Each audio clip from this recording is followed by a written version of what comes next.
రేవంత్ రెడ్డి గారి ప్రసంగం అంతా కూడా నిరాశ నిస్పృహల్లో మాట్లాడుతున్నట్టుగా ఈరోజు ఆయన మాట్లాడాడు. ఓటమి భయము ఆయన ప్రసంగంలో ఒక సీటు కనిపిస్తూ ఉంది. ఆయన ప్రసంగం అంతా కూడా తలా తోక లేదు. ఏం మాట్లాడుతున్నాడో, దేని మీద ఏం మాట్లాడుతున్నాడో, ఎవరిని విమర్శిస్తున్నాడో, ఎందుకు విమర్శిస్తున్నాడో అర్థం కాదు. 3 సీట్ల నేను 1 సీటు పోటీ చేసి భారతీయ జనతా పార్టీ బీఆర్ఎస్ ఒకటైందని మాట్లాడతాడు.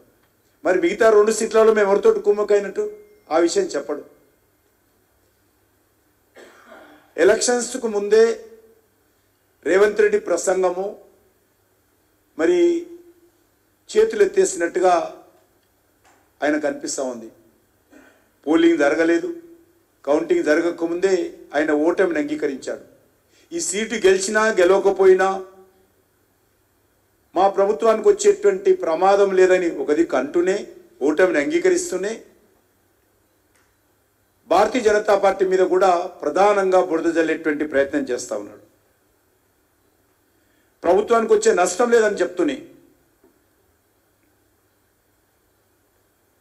ఆయన 10 నెలల ఈ గతంలో ఆయన ఈ 14 నెలల ఆయన పరిపాలనలో కాంగ్రెస్ ప్రభుత్వము చేసిందంతా కూడా ద్రోహమే. ఏ ఒక్కటి కూడా ప్రజలకు ఇచ్చినటువంటి హామీ అమలు చేయనటువంటి ముఖ్యమంత్రి ఈరోజు నిస్సిగ్గుగా నిర్లజ్జగా ఈరోజు ఆయన ఉపన్యాసం ఇస్తుంటే తెలంగాణ ప్రజలు నవ్వుకుంటున్నారని మనం చేస్తున్నాం. మీరు ఇచ్చినటువంటి ఏ గ్యారంటీలు అమలయ్యా అని ఈరోజు అట్లా అడుగుతున్నారని చెప్తా ఉన్నాను. 10 నెలల పాలనలో యువతకు ద్రోహం చేసిండు రేవంత్ రెడ్డి, కాంగ్రెస్ పార్టీ. పట్టభద్రులకు డోకా వేసిండు రేవంత్ రెడ్డి. నిరుద్యోగ భృతి ఇస్తానని చెప్పి నిరుద్యోగ భృతి ఇవ్వకుండా యువతకు వెన్నుపోటు పొడిచిన చరిత్ర కాంగ్రెస్ పార్టీది. 10 ఏళ్ల పాటు ఈ రాష్ట్రాన్ని బీఆర్ఎస్ పీడిస్తే సంవత్సరం పాటుగా 14 నెలలుగా కాంగ్రెస్ పార్టీ తెలంగాణను పీడిస్తున్నటువంటి పరిస్థితి ఉన్నది. మారింది పాలకులే తప్ప, మారింది పార్టీయే తప్ప, మారింది జెండానే తప్ప పాలనలో ఏమాత్రం తేడా లేదు. దొందు అనే విధంగా పరిపాలన చేస్తూ ఈ తెలంగాణ అంతేదో అభివృద్ధి జరిగినట్టు, తెలంగాణ వచ్చినటువంటి 14 నెలల్లో ప్రజల జీవితాల్లో మార్పు వచ్చినట్టు, ఇచ్చినటువంటి హామీలు అమలు జరిగినట్టు, ఈ రాష్ట్రంలో ఉన్నటువంటి యువతకు ఉద్యోగాలు ఇచ్చినట్టు, ఈ రాష్ట్రంలో ఉన్నటువంటి రైతులందరూ కూడా మరి అందరికీ అన్ని రకాలుగా సహకారం అందించినట్టు, మహిళలకు సహకారం అందించినట్టు ఈరోజు రేవంత్ రెడ్డి ప్రసంగం ఉన్నది. నేను ఒకటే మనవి చేస్తా ఉన్నాను. ఆయన చెప్పాడు ముస్లింలు బీసీలుగా చేరిస్తే తప్పేంటి అని. బరాబర్ తప్పేది. ఈ హైదరాబాద్ నగరంలో 150 మున్సిపల్ డివిజన్లుంటే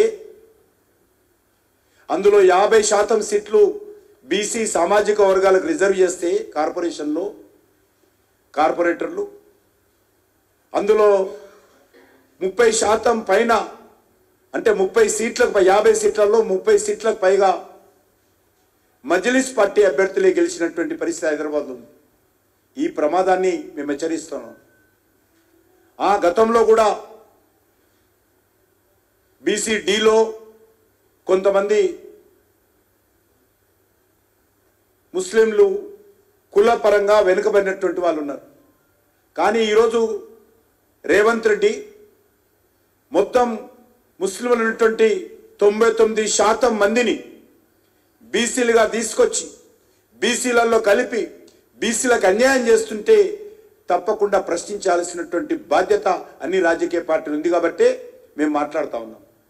మీరు బుజ్జగింపు రాజకీయాలకు అలవాటు పడ్డారు కాబట్టి, ఓటు బ్యాంకు రాజకీయాలకు అలవాటు పడ్డారు కాబట్టి, ఆ రాజకీయాలను మీరు ప్రోత్సహిస్తారు కాబట్టి మీరు మరి ఈ యొక్క మతపరమైన రిజర్వేషన్స్ మేము వ్యతిరేకిస్తున్నాము. బీసీల రిజర్వేషన్స్ మేము ఎప్పుడూ వ్యతిరేకించలేదు. ఒక ముఖ్యమంత్రి స్థాయిలో ఉన్నటువంటి వ్యక్తి ఈ రకంగా దిగజారి మాట్లాడడం, పచ్చి అబద్ధాలు మాట్లాడము, పచ్చి మోసపూరితమైనటువంటి మాట్లాడము, మరి కేసీఆర్కు రేవంత్ రెడ్డికి ఏమాత్రం తేడా లేదు.